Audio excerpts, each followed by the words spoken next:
Meta est vraiment un outil incroyable quand il est question de scaler un business, peu importe quelle est l'acquisition de votre business. Facebook Ads en 2024, est-ce que ça fonctionne toujours? C'est la question qu'on va se poser dans cette vidéo et on va essayer d'y répondre rapidement. Moi c'est Hugo, j'ai 25 ans, je suis entrepreneur dans le e-commerce depuis maintenant 5 ans. J'ai mes boutiques e-commerce qui fonctionnent notamment d'ailleurs avec de l'acquisition par le biais de Facebook Ads et j'ai à côté de ça une agence avec laquelle j'accompagne des clients à créer leur marque e-commerce. Je les accompagne du coup de A à Z sur la création de leur site web mais également du coup sur l'acquisition de trafic et donc également de l'acquisition avec Meta Ads. Mais rentrons directement dans le vif du sujet, et déjà il faut répondre à la question est-ce que Facebook Ads fonctionne en 2024? Vous l'aurez compris, vu que j'accompagne des gens dans cette étape-là et que moi-même j'utilise Facebook Ads dans mes business, la réponse est bien évidemment factuellement oui, mais c'est vrai qu'il est important de souligner que c'est beaucoup plus difficile qu'il y a quelques années de performer sur Facebook Ads, et donc il y a un ensemble d'impératifs à respecter quand on veut se lancer sur Facebook Ads, et c'est un peu plutôt ça que je vais lister dans cette vidéo, parce qu'il faut bien comprendre certaines choses quand on utilise cet outil. Si jamais on comprend pas ces choses-là, à aucun moment on peut espérer aller chercher de la performance. Le premier point qui est très important, c'est que le lancement sur Facebook Ads est beaucoup plus dur et beaucoup plus lent qu'avant. Il y a quelques années, on pouvait lancer nos premières publicités directement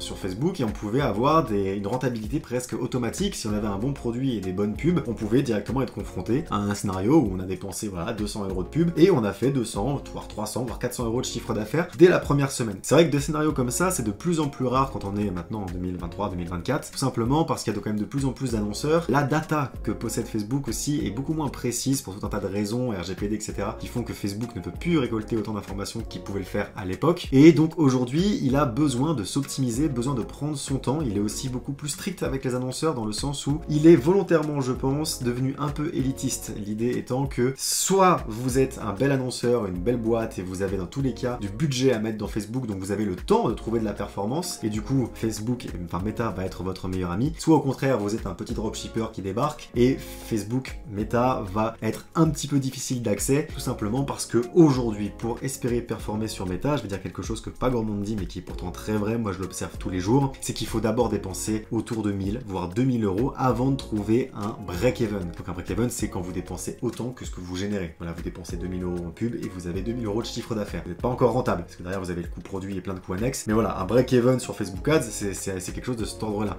C'est quand vous dépensez autant que ce que vous arrivez à rentrer en chiffre d'affaires. Dans la plupart des cas et pour la plupart des boîtes que j'accompagne ou que moi je lance, c'est autour de cette somme-là qu'on commence à trouver un équilibre dans nos dépenses. Avant ça, il faut faire le constat, c'est qu'en fait, on est sur un nouveau compte publicitaire, donc Facebook ne nous fait pas confiance. Facebook ne sait pas si on va payer nos factures dans les temps. Facebook ne sait pas non plus si votre produit est qualitatif, il ne sait pas si vos clients seront satisfaits. Tous ces éléments-là font que vous êtes à risque et donc en fait, il ne va pas encore vous optimiser. Vous ne serez pas encore dans les bonnes grâces de l'algorithme. Et donc généralement, quand on lance les premières pubs, avec nos publicités, etc., même avec la bonne stratégie, on essaye de générer des ventes, c'est l'objectif, réussir à générer des ventes, mais non pas pour avoir de la rentabilité, mais bel et bien pour aller chercher de la data. On a besoin de générer des ventes pour que nos campagnes s'optimisent, pour que nos campagnes comprennent qui est notre cible, comprennent comment elle réagit et comprennent en gros où imprimer quelle pub devant quelle personne. Et c'est ça l'objectif au début quand on lance un nouveau compte publicitaire sur Meta, c'est pas de la rentabilité, c'est ce que je dis à tous mes clients. Sur le premier mois, on cherche pas la renta, c'est pas notre objectif. Notre objectif, c'est de charger notre pixel en événements, charger nos campagnes en événements et d'identifier nos créatives. C'est un moment où on va déployer tout un tas de tests, tout un tas de pubs différentes pour espérer identifier celles qui amènent le plus de résultats, celles qui font le plus cliquer, celles qui génèrent le plus de ventes. Et une fois qu'on aura fini ce processus-là pendant un mois, qu'on aura dépensé à peu près 1000 €, on va enfin être dans un scénario où on va pouvoir commencer à se dire ok, nos campagnes ont généré quelques ventes, donc elles commencent à comprendre qui est la cible, et nous, on a commencé à comprendre quelles sont nos pubs les plus performantes. Et donc on va rediriger la majorité du budget du coup sur nos pubs les plus performantes et continuer à allouer une partie du budget à du testing pour réussir à identifier d'autres pubs performantes et avancer en termes de conclusion sur ce qui fonctionne pour notre business. Mais donc tout ça pour dire que il faut généralement une enveloppe de 2000 voire 3000 € à allouer à Facebook Ads pour stabiliser une acquisition sur Facebook Ads. Alors bien évidemment, on se met d'accord, je trouve que ça vaut complètement le coup. La plupart des business qui se stabilisent en Facebook Ads après peuvent être stables pendant des années ou en tout cas pendant des mois. Et donc c'est aussi ça l'objectif, c'est aussi ça les enjeux, c'est qu'on met de l'argent sur la table dans l'objectif de trouver une recette qui fonctionne pour nous sur Facebook Ads. Et si on arrive à avoir cet objectif, ensuite vous avez une acquisition stable, voire directement vraiment rentable sur Facebook Ads, plus ou moins pour l'éternité. Bon, bien évidemment, il faut surveiller tout ça et il y aura toujours des résultats en dents de scie. Mais quand on a stabilisé une acquisition en Facebook Ads, votre business tourne. Pour vous donner un exemple d'un de mes e-commerce, j'ai un e-commerce qui a généré 1,5 million sur l'année 2023, qui dépense tous les jours 1500 € de pub Facebook et qui génère 4000 € de chiffre d'affaires tous les jours. Et c'est plus ou moins stable. Ça fait effectivement des fois un peu plus, des fois un petit peu moins. Mais donc j'ai une acquisition sur plusieurs, ça fait 3 ans que cette boutique tourne. Initialement, elle dépensait pas autant, mais toute l'année 2023, on était sur ce type de chiffre. Et c'est c'est un confort incroyable, car c'est uniquement du Facebook Ads. Derrière, après, effectivement, on peut se concentrer sur d'autres canaux d'acquisition, sur du Google, sur des influenceurs, sur d'autres choses. Mais globalement, on a stabilisé une acquisition avec Facebook Ads. Et c'est effectivement ça l'objectif. Et donc, le ticket d'entrée, cet objectif-là, est un peu plus élevé qu'avant. Effectivement, il faut compter 2 voire 3000 € avant d'atteindre un break-even. Et donc, après, à terme, une stabilité, une rentabilité avec Facebook Ads. Le deuxième point, c'est qu'il faut effectivement aussi se concentrer sur les créatives. Aujourd'hui, en 2024, 80% de vos résultats vont être dus à vos créatives. Donc vos créatives publicitaires, c'est finalement les visuels, les images, les vidéos que vous allez envoyer en publicité. Et donc c'est très important de les soigner, de les respecter, de travailler de manière professionnelle dans la création de vos créatives pour constituer une bibliothèque de créatives publicitaires et avoir du coup plus qu'à piocher dans cette bibliothèque pour envoyer vos différents tests et réussir à identifier vos créatives les plus performantes. Mais qu'on soit bien d'accord, le nerf de la guerre en e-commerce et sur Meta de manière générale en 2024, c'est vos créatives. Donc il faut vraiment pas négliger cette partie-là. Il y a des règles à respecter, il y a des notions, il y a des structures de créatifs qui fonctionnent bien, un hook, donc les 3 premières secondes qui sont impactantes, avoir de l'éducation si votre produit nécessite de l'éducation, avoir du call to action, avoir des offres. En bref, il y a tout un tas de règles à respecter quand vous créez des créatifs publicitaires.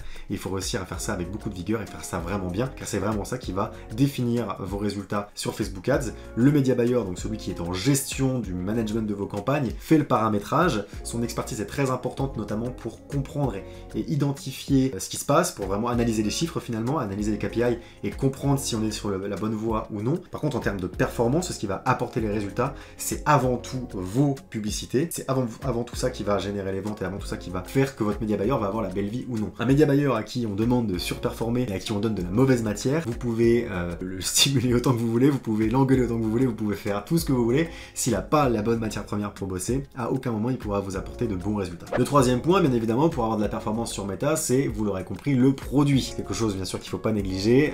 Ça, c'est le cas depuis très longtemps. Un mauvais produit sur lequel vous lancez de la publicité, même si vos publicités sont exceptionnelles, si votre produit est mauvais, au bout d'un moment, on peut pas faire de miracle sur Meta, c'est pas quelque chose de magique. Il faut des bonnes pubs et un bon produit, et là vous pourrez aller chercher donc de la performance. On arrive déjà bientôt à la fin de cette vidéo, et je pense que le dernier point que j'aimerais aborder, c'est que Facebook, Meta, est vraiment un outil incroyable quand il est question de scaler un business. Peu importe quelle est l'acquisition de votre business, si aujourd'hui vous avez quelque chose qui tourne en SEO ou en Google Ads ou avec du marketing d'influence, c'est que vous avez a priori déjà un bon produit, vous avez réussi à mettre ce produit en face d'une audience. Sachez qu'avec Facebook Ads, avec des bonnes publicités, vous allez forcément du coup réussir à vendre ce produit également sur Facebook Ads. Parce que Facebook Ads a un algorithme vraiment performant, donc il finira par trouver quelle est votre cible, trouver votre audience et à montrer du coup vos pubs devant les bonnes personnes. N'en doutez pas, l'algorithme est vraiment fort, c'est pour ça qu'au début il faut l'éduquer et qu'il faut qu'il ait ses premiers événements achats, donc récolter sa première data pour réussir à performer. C'est qu'une question de temps. Après, bien évidemment, il faut envoyer de bonnes pubs pour bien mettre en scène votre produit. Mais donc si jamais vous avez déjà un business qui tourne, bien évidemment que Facebook Ads est un outil que vous devez essayer pour scaler votre business. Je vous remercie d'avoir regardé cette vidéo, c'est tout pour aujourd'hui. Si jamais vous voulez essayer de gagner un coaching avec moi d'1 heure, n'hésitez pas à commenter « Je veux un coaching » dans les commentaires. À chacune de mes vidéos, en fait, je fais gagner 1 heure de coaching. Donc si vous êtes tiré au sort, je vous contacterai directement par le biais de YouTube. Sinon, n'oubliez pas de vous abonner, mettre la cloche, mettre un pouce en l'air et vous pouvez également venir me suivre sur mes différents réseaux sociaux si vous voulez toujours en savoir plus sur Facebook Ads ou sur le business en ligne d'une manière générale.